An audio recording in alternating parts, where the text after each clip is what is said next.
Hey, Bastich B here for 64K and welcome to another episode of Top 10s. Welcome to 64K, hosted by Bastich B. And welcome back. So in today's episode, I'm going to be having a look at my favorite top 10 Commodore 64 clone games. So if you're unfamiliar with this term clone, basically what I'm talking about here is that these were copies of other games put on the Commodore 64. 90% of them were unlicensed. They were usually copies of arcade games that were slightly altered and then put on the C64. Very cheeky, very sneaky. Companies got away with this all the time back then with the copyright. So that's what we're going to have a look at today. We'll also be having a look at two cheeky British Commodore 64 companies who were the kings of the clones in the early 80s. But more on that later. And let's not waste any more time and get on with this countdown.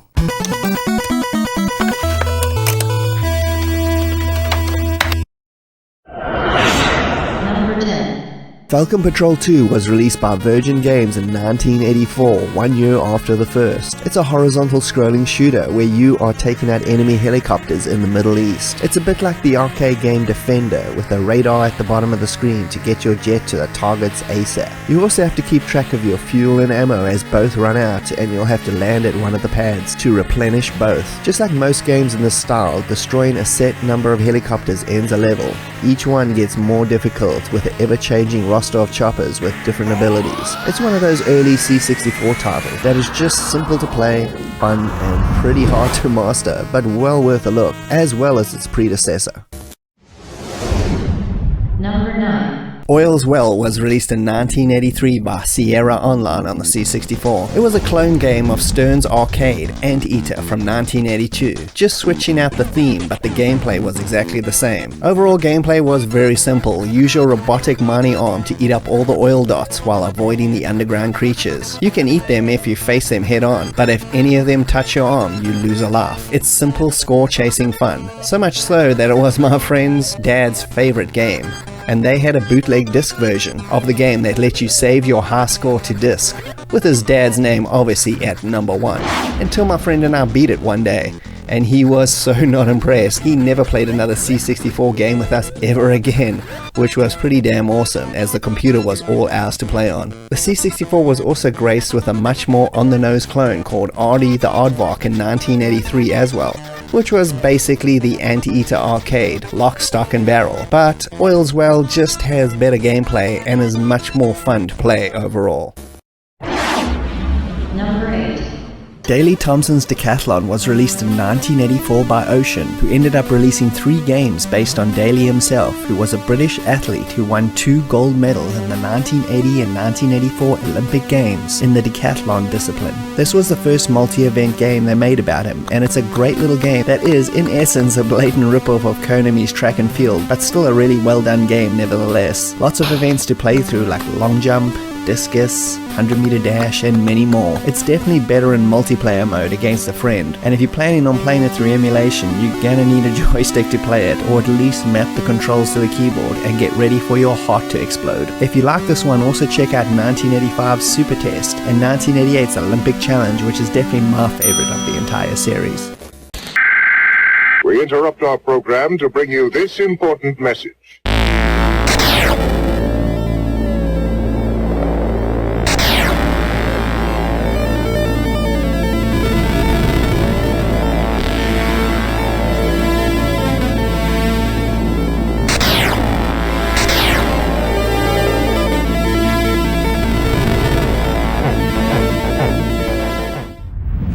And we're going to stop this countdown just for a few minutes here and take a look at the company Ana-Raj. Anirog or Ana-Raj Software were formed in 1982 and were defunct by 1996. They were a British software publisher formed by Anil Gupta and Roger Gammon, which is where the company's name comes from, Ani-Raj. They published many 8-bit clone games for the popular computer micros of the day, like the Commodore 64 and the ZX Spectrum. Due to England's much more relaxed laws when it came to copyright, many companies made a living out of simply cloning popular arcade games of the time. charm. Ana-Raj was no different. During their 4-year run, they gave us clones such as Cybertron, Frog Run 64, Hexpert, Kong 64, Moonbuggy, Zodiac, and Scramble, amongst many, many more. Most of their early games were clones, and by 1986, Anil and Roger called it quits and dissolved their partnership, with Anil forming the company Anko out of Anirog's ashes, and they'd later go on and publish the popular Kickoff series of soccer games. Roger died not long after Anirog's end, and Anko would eventually close its doors in 2003 with the death of Anil.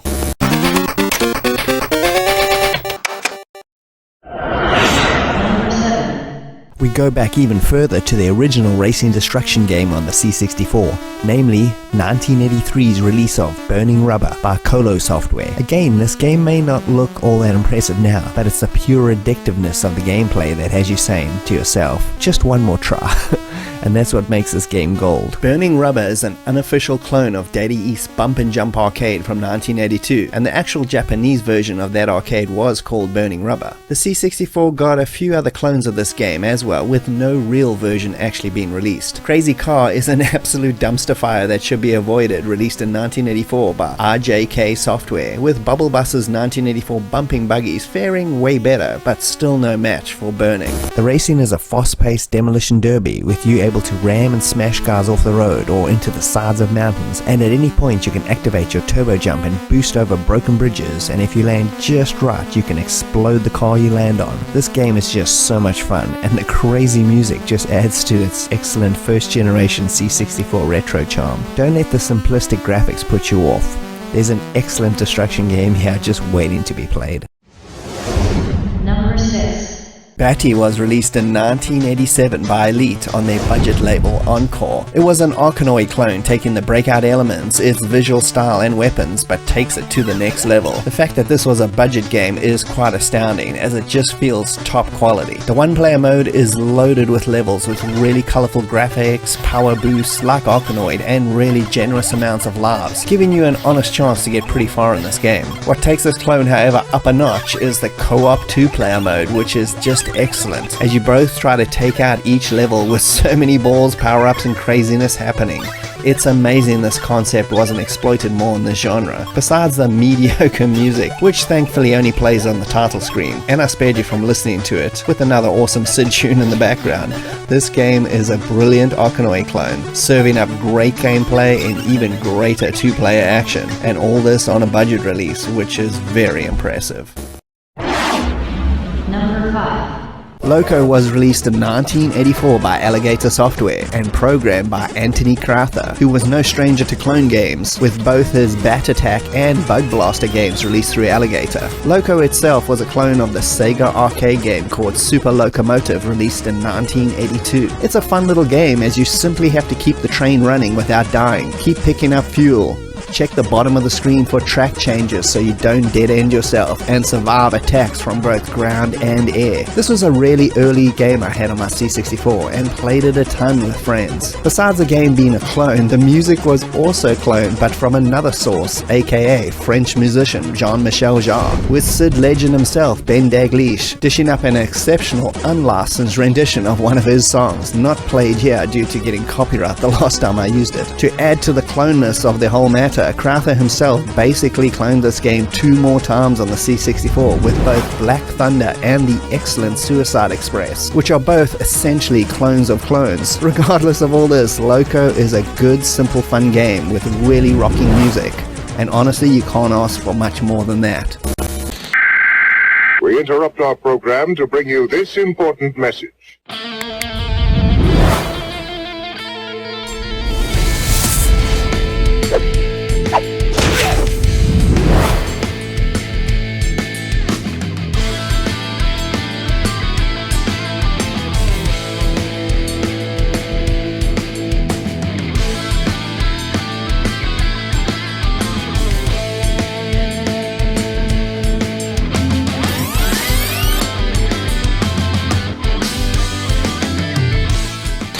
And we'll briefly stop this countdown again and take a look at the other British company called Interceptor. Interceptor Software, also known as Interceptor Micros, was formed in 1982 and is another software publisher from the UK. They were a pretty big company for the time, not only being game developers but also distributors, as well as owning their own tape and later disc distribution business. My next step is in fact going to cassette duplication for computer software houses that, like myself, produce cassettes, so I shall be sort of the cassette manufacturer as well. Their multiple businesses were spread out in the town of Tadley in Hampshire, England, and they were founded by father and son team of Julian and Richard Jones. Their creation in 1982 also had a third partner in the form of programmer and all-round llama lover Jeff Minter. The partnership was short-lived, with Jeff going his own separate way and forming Llamasoft, giving us excellent stuff like Mutant Camels, Grid Runner and Ancipital, and Interceptor themselves starting to crank out games. The entire company built on successful clones such as Big Top Barney,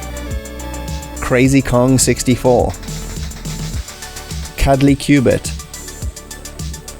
Defender 64, Frogger 64, Panic 64, Scramble 64, and Spratman 64, and a whole lot more. It's hard work. It's not unlike us, that's both myself and my father actually, to work an 18-hour day.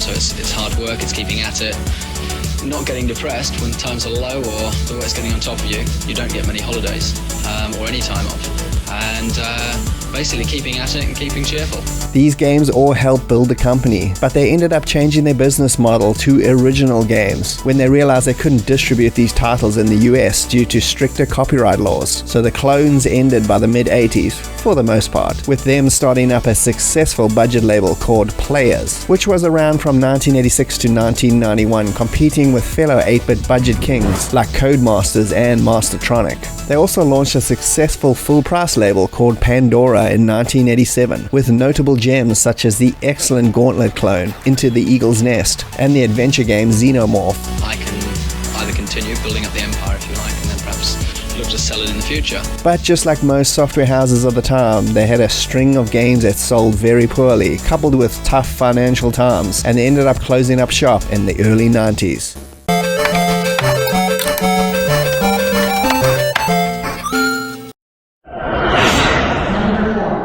Bagman was released in 1984 by Aardvark Software and is a clone of the 1982 arcade game called Bagman, released by Veladon Automation. The C64 also got another unofficial bootleg of this arcade by Ocean Software called Gilligan's Gold, also released in 1984, which is as well pretty good. Bagman's tight controls though make it just a little bit more fun to play between the two, for me personally. The goal is simple: steal all the bags of gold from all three screens and throw them in your wheelbarrow. You have to avoid the cops, who can be dodged or taken out with a pickaxe. You can also ride minecarts for quick travel.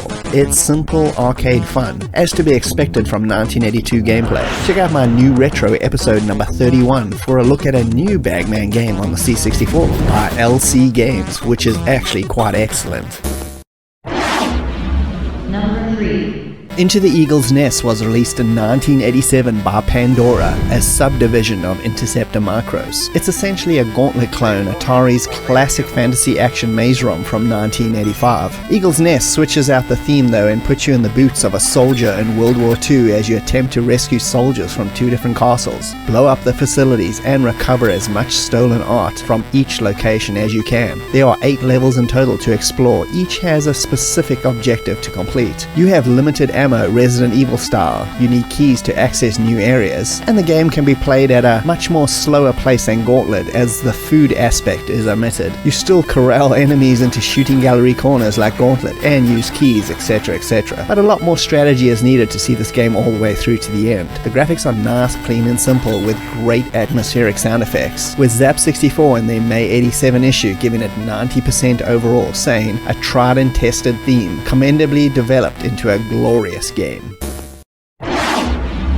Number 2. Drop Zone was released by US Gold on the C64 in 1984. Developed by Archer McLean of RK Plus fame, it's essentially a clone game of Defender, but in my opinion, it's slightly better. Your goal is to pick up scientists and return them to your base, all the while blasting aliens that either get in your way or are trying to abduct the scientists. Its fast-paced arcade action tropes shine through, with very tight gameplay and really good sound effects to complement the action. You have a map at the bottom of the screen to help you get to those scientists quickly, and a few extra abilities such as a cloaking device and a smart bomb for dire situations. Check out our Hands-On Gaming podcast episode where we check out every single version of this game for more info on this shoot-'em-up gem.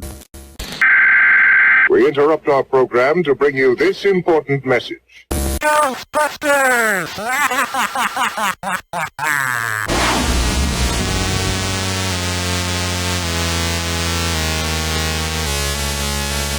Well, there's something you don't see every day.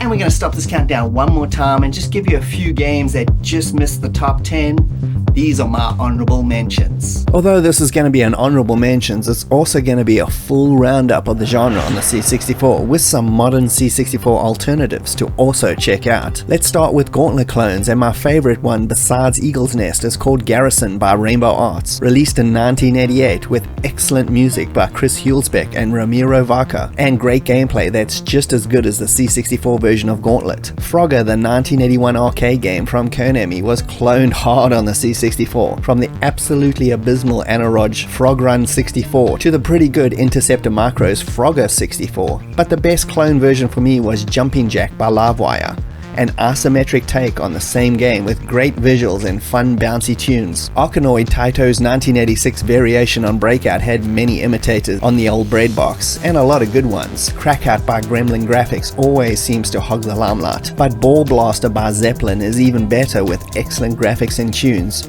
And don't forget to also check out the underrated Addictable by Clone King's Alligator, which has some interesting twists on the basic formula. Atari's 1981 gem Centipede got so many clones I lost count, from Maggot Mania, Bug Blaster, Exterminator, but my favorite is still Spectropede, Mastertronic's 1984 clone, as it has a cool Jeff Minter graphic style and plays best of the bunch. Pac-Man, Namco's 1980 Maze Fest, was slammed with clones, from the mediocrity of Munchman 64 to the terrible Sprite Man 64, with Monster Munch being one of the better of a crowded genre, with a bit more of a slower speed but still good controls and graphics. Namco's other game that was cloned all to hell was 1979's Galaxian, with a whole bunch of trash to be perfectly honest, from Alligator's useless Bat Attack to the terrible Galaxians, and the Spectrum-looking garbage that was Galaxy, with my favorite being Wavy Navy, which keeps the same basic Galaxian gameplay, but mixes it up with a Navy theme, boats, waves, and just a lot of simple charm. A great modern C64 alternative is the excellent Galencia, even though it's a bit more Gallagher than Galaxian. Check out my full review in episode number 1 of my new retro series. Sega's 1982 game Pengo got its fair share of clones, including these two pretty good entries, with Aardvark Software's Chilly Willy, even retaining the arcade's original song Popcorn before it was changed. And I really like the fast-paced nature of Percy Penguin as well. Gottlieb's 1982 arcade Q-Bit got an insane amount of C64 clones, from the dodgy attempts like Jaybird, Slinky, and Poncho, to the slightly better Ana-Raj Hexpert. But the best was definitely Interceptor Micros' Cuddly Q-Bit. If you didn't know it was a clone, you'd probably think it was an official version. Defender, Williams' 1980 shoot-'em-up classic, was hot property clone-wise, with not only gems in the top 10, but also trash like Defender 64, and the mediocrity that was Repton. But one that never gets any mention is Sensible Software's Insects in Space, which is a highly enjoyable Defender clone worth playing. The Space Invader clone list is a mile long, with the only one I honestly remember playing was called Invaders 64 by Livewire, which was quite good, but I'd highly recommend checking out 2021's release called Sprite Invaders for a truly awesome Space Invaders clone on the C64. And lastly, from the big arcade clone fest was Scramble, Konami's 1981 scrolling shooter. It was flooded with copies on the C64 C64 upon its release in 1982 with the truly awful Scramble and Scramble 64. To the way better but poorly named Penetrator. But classic era clone win was definitely Ana-Raj's Scramble, a really well made fun version that captures the arcade in its entirety, even though it has been recently superseded by 2021's release of the excellent Scramble Infinity, which is a must look for fans of this arcade. And now onto my section I call How'd They Get Away With This? If you thought the previous games were blatant ripoffs, these go to a whole new level. Ramparts by Go clones Rampage to a T but lacks all its personality, but still does sport a really good Mark Cooksey Sid soundtrack worth listening to. West Bank is a total ripoff of Sega's Bank Panic, but still manages to be pretty fun regardless. Mission Elevator is a flip screen clone of Taito's Elevator Action, and a pretty good one as well. Axis Assassin by Electronic Arts clones Tempest, but is way harder and much more complex. Interceptor Micros didn't even bother renaming this one and just released their version of Missile Command, name and all, to mixed results. Equalizer is a shameless clone of Sega's Wonder Boy, and more importantly, cloning the already released C64 version. Joust, with an E on the end, is also shameless, and is a game most people on the C64 thought was an official release. Check out my video on the full C64 story of Joust in New Retro episode number 23. Spin Dizzy by Electric Dreams does a pretty good knockoff of Atari's Marble Madness, and Bombo by Rhino is a shameless Bomb Jack clone that is actually better than the C64's mediocre real version. Not by much though. Eagle Empire by Alligator is a blatant Phoenix clone, so close to the arcade that I thought it was an official version as a kid. It's still great fun regardless. Space Pilot by Kingsoft is an excellent spot-on clone of Konami's Time Pilot from 1982. Death Race 64 by Atlantis was a clone of Sega's Turbo, and was another game I thought was a real arcade conversion. Seeing as the C64 never got one, this is a pretty good alternative. Outlaw, released in 1990 by Players, is a vastly superior clone of Capcom's abysmal C64 version of Gunsmoke. Totally worth checking out. And with the final game being Attack of the Mutant Camels, Jeff Minter's not-so-subtle clone of the 2600 version of Empire Strikes Back, swapping 8080s for camels. How these games were released and sold on the market is anyone's guess, but damn were these companies shameless in their pursuit of the almighty dollar.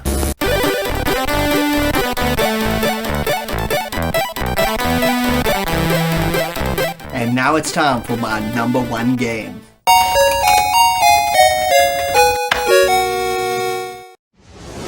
And number one is... The Great Giana Sisters was released in 1987 by Rainbow Arts and is basically the C64's answer to Mario Brothers back then. So much so that Nintendo sued and the game got taken off the market. But being the 1980s and a computer game meant it got pirated to the high heavens, so everybody still got to play it regardless. And I'm so glad we all did. Taking all its cues from Nintendo's flagship title and giving it a C64 spin meant it turned out to be one of the best platform games on the system. Programmed by Armin Gessert, with graphics by Manfred Trenz. It's a trip through platform action perfection, with 33 levels in total and an epic soundtrack by Chris Hulsbeck, which is undoubtedly some of his best work on the C64. The gameplay is spot on with clever level design, tons of bonuses to be found, and just fantastic graphics and overall presentation. I didn't get my Nintendo Famicom until around 1990, and that's when I first got to play Mario Brothers, and it honestly felt like a knockoff of Giana Sisters, just because I played them in the wrong order of release. But I'm sure many classic era C64 owners may also feel that way. Regardless, it's a brilliant platform romp that was followed a few years later by a game that was gonna be the direct sequel, Hard and Heavy. But after the Nintendo incident, the game's assets were changed to feature 2 robots, but is also a very cool original platform style game that deserves a look if you enjoyed this one. And thanks for joining me for another episode of Top 10s. I'm Bastich B. I hope you had a good time. If you can, please like and subscribe. They'll be greatly appreciated. I'll see you next time. Cheers.